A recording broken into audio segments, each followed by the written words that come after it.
Welcome, Fade to Black breaking news for this Monday, July 3rd, 2023. This is all of the news that you need. I'm Jimmy Church. Happy Independence Day, everybody. Tomorrow is the 4th of July.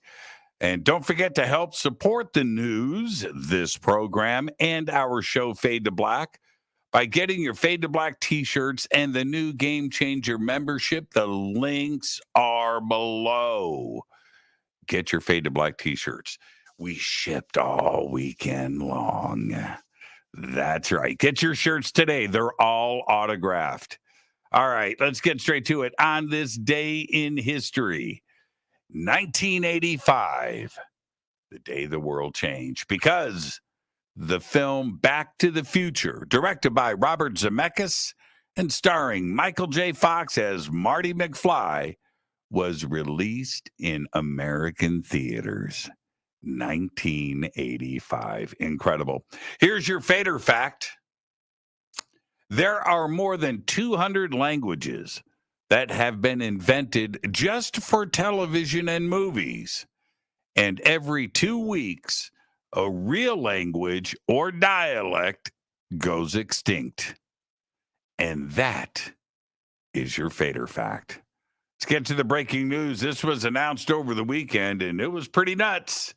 A giant sunspot exploded yesterday, July 2nd, creating a powerful solar flare that lashed Earth's atmosphere and caused a radio blackout over parts of the U.S. and the Pacific Ocean.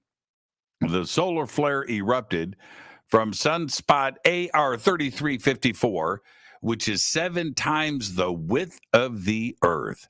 The flare, which blasted out of the sun at 1514 Eastern Time, 1914 GMT, was seen as a bright ultraviolet flash by NASA's Solar Dynamic Observatory, otherwise known as the SDO. It was classified as an X-flare, the strongest type of solar flare that exists. Radiation from the flare ionized the top of the Earth's atmosphere, resulting in a deep shortwave radio blackout over western parts of the United States and the Pacific Ocean that lasted for around 30 minutes. The big one is coming. Astronomers have discovered high amounts of the amino acid tryptophan in interstellar material throughout a nearby star birthing region of space. Tryptophan is one of the 20 amino acids responsible for forming key proteins essential for life on Earth. The fingerprints of this amino acid in the form of unique spectral lines were spotted in data collected by the Spitzer Space Telescope in infrared light from the star-forming IC 348 star system. The discovery could indicate that protein-building amino acids often found in meteorites can be present in the gas and dust which collapse to birth planetary systems around young stars. And that is crazy news. Well, it's going down tonight. Kind of saw it last night. It was pretty shocking, actually. But tonight, it's the full buck moon, and it's about to dance through the sky. This full moon will mark the first of 4 straight supermoons that will rise over the next few months, beginning with tonight's buck moon and culminating with September's full corn moon on September 28th. Tonight, the moon will be huge.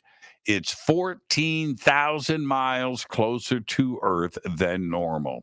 Astronomer Gianluca Massi and the Virtual Telescope Project in Rome, Italy, will be live streaming the full buck moon in the night sky tonight for sky watchers unable to witness the first supermoon of the 2023 season in person. Now, the live stream begins at 5 p.m. Eastern Time this evening. Check out their YouTube channel.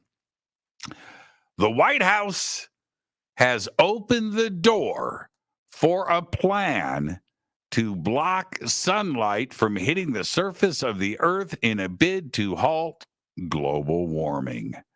Despite some scientists warning that the effort could have untold side effects from altering the chemical makeup of the atmosphere, the administration has admitted they're open to the idea, which has never been attempted before.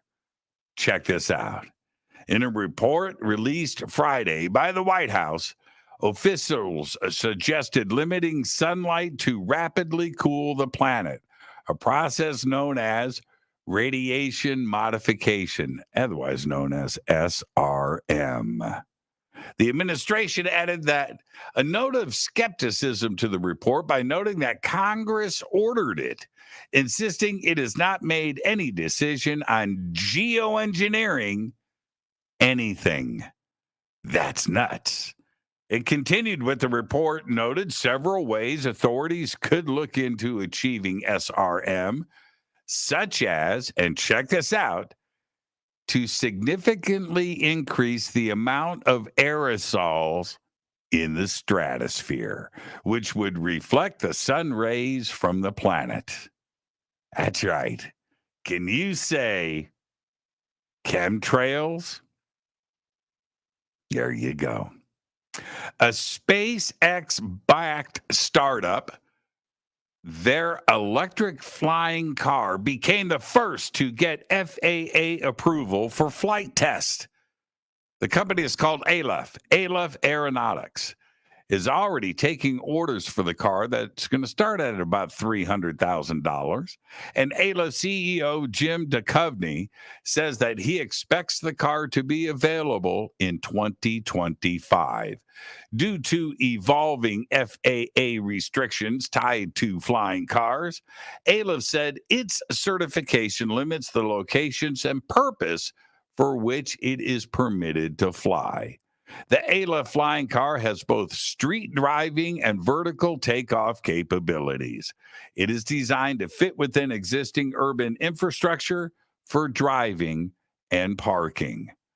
Wow. And finally, I'm going to leave you with this. Margot Robbie's new Barbie movie will not be headed to Vietnam. The country has banned commercial screenings of the film because of a scene that shows a map of the contested 9-dash line in the South China Sea. The 9-dash line is a U-shaped demarcation China has used to assert territorial claims in the South China Sea. Those claims are contested by other nations in the area, including Vietnam. While a court at The Hague issued an international arbitration ruling in 2016 repudiating the line, China has ignored the decision. Vietnam is going to miss out on the coolest movie of 2023. There you go. There's all the Fade to Black breaking news that you need for this Monday, July 3rd, 2023. Fade to Black breaking news is produced by Renee Newman. I'm Jimmy Church. Don't forget your T-shirts and your Game Changer memberships. The links are below. And with that, I'll just say, go back, Lee Tappy.